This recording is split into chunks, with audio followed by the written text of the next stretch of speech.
បាទស្វាគមន៍បងប្អូនសិក្សានុសិស្សទាំងអស់គ្នាអញ្ចឹងថ្ងៃនេះយើងមកសិក្សានៅ Unit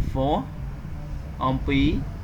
សម្លៀកបំពាក់អញ្ចឹងសម្លៀកបំពាក់ភាសាអង់គ្លេសយើងអានថាម៉េចអញ្ចឹងយើងចូលទៅអានទាំងអស់គ្នាបាទ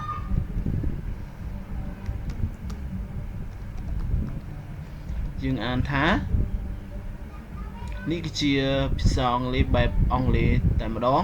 ហើយមានអង់គ្លេសបែប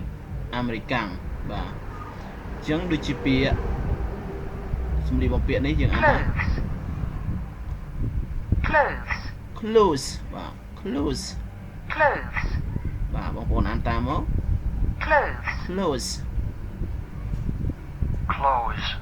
clothes ស្តៀងគ្នាបន្តិចខុសគ្នាបន្តិចបងប្អូនបាទ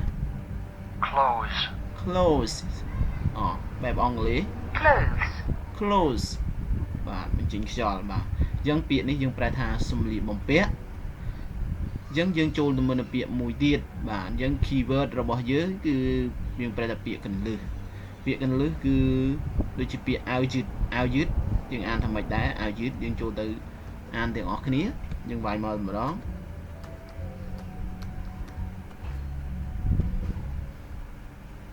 បាទ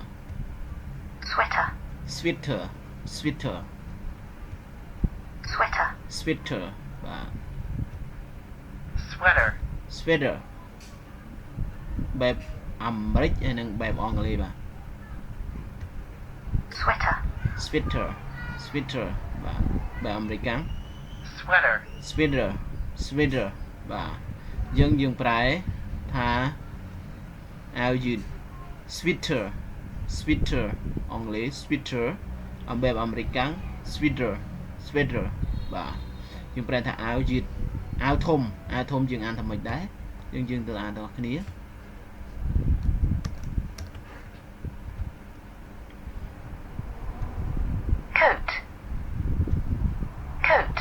coat បាទ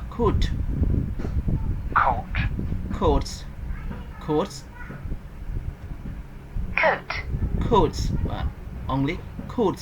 coat ដល់បែបអាមេរិកាំង coats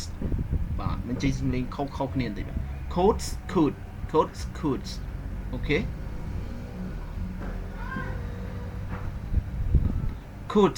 យើងប្រែថាអាវធំ coats បែបអាមេរិកាំង coat យើងអាវធំបាទអាវធំខោយើងអានថាម៉េចខោបាទតោះ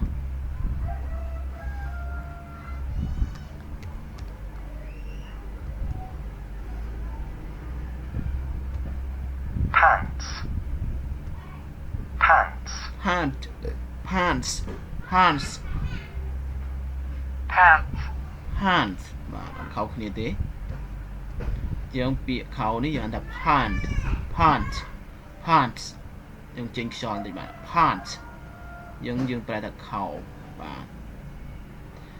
អញ្ចឹងពាក្យយើងរំលឹកវិញម្ដងទៀត sweater យើងប្រែថាអាវយឺត put a sweater on if you're cool បាទ put a sweater on if you're cool បាទដែលយើងត្រូវការឲ្យពាក់អាវពីលើបាទ put a sweater យើងថាពាក់អាវយឺត on if you're cool put a sweater on ដល់ពាក់អាវពីលើពាក់អាវយឺតពីលើ if you are cool ប្រសិនបើអ្នកត្រជាក់បាទជាងដូចជា coats បាទ coats អាវធំ we need a coat hook on the back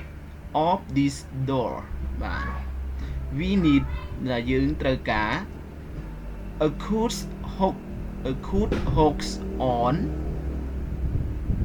the back of this door បាទតែយើងត្រូវការទំពក់អាវនៅខាងក្រោយទ្វារនេះបាទ back ខាងក្រោយ back of this door ខាងក្រោយទ្វារនេះបាទ pan បាទ pan យើងប្រែថាខោ pan យើងប្រែថាខោ these are his pan ទាំងនេះគឺជាខោរបស់គាត់បាទអញ្ចឹងដូចពាក្យអាវបាទអាវយើងមិនទាន់អានទេយើងជួបតែអានដល់គ្នាពាក្យអាវយើងអានថាម៉េចអាវ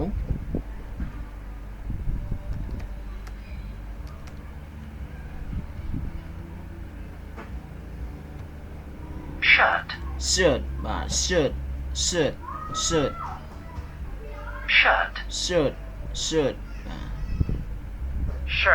shirt អូខេជាងអានថា shirt យើងប្រែថាអាវ shirt អាវ this is my shirt បាទ this is my shirt នេះគឺជាអាវរបស់ខ្ញុំបាទពាក្យមួកអញ្ចឹងពាក្យមួកយើងអានថាម៉េចពាក្យមួកអញ្ចឹងយើងចូលដល់គ្នា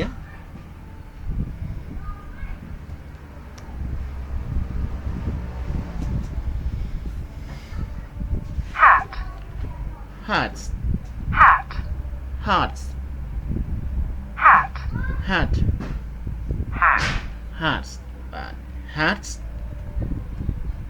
ជាង hats យើងប្រែថាមួក hats មួក this is a hat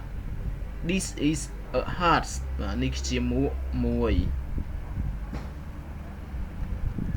អញ្ចឹងយើងមកពាក្យស្ថាសម្លៀកបំពាក់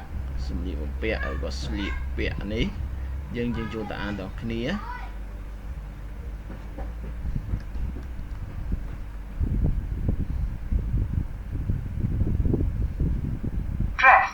dress បាទ dress បាទ dress យើងប្រើថាសម្លៀកបំពាក់ dress សម្លៀកបំពាក់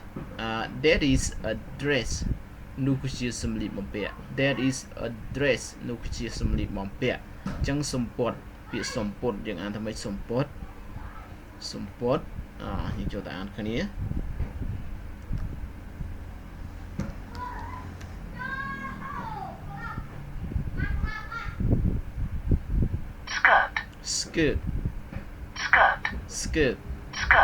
skirt យើងអានថាសម្ពត់ skirt សម្ពត់ skirt សម្ពត់បាទយើងអានថា skirt សម្ពត់ this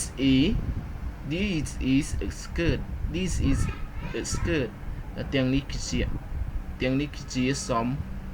ពត់បាទ skirt សម្ពត់ទាំងនេះគឺជាសម្ពត់បាទទាំងនេះគឺជាសម្ពត់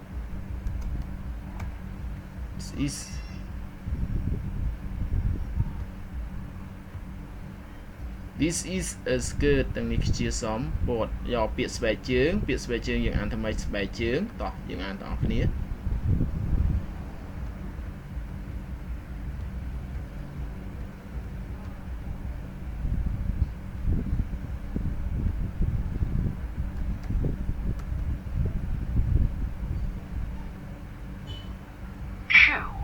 shoe បាទ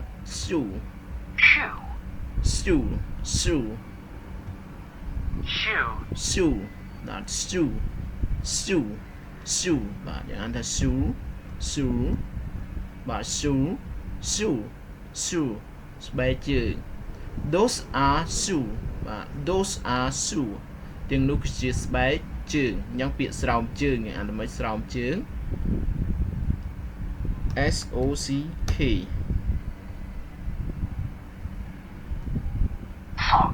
sock បា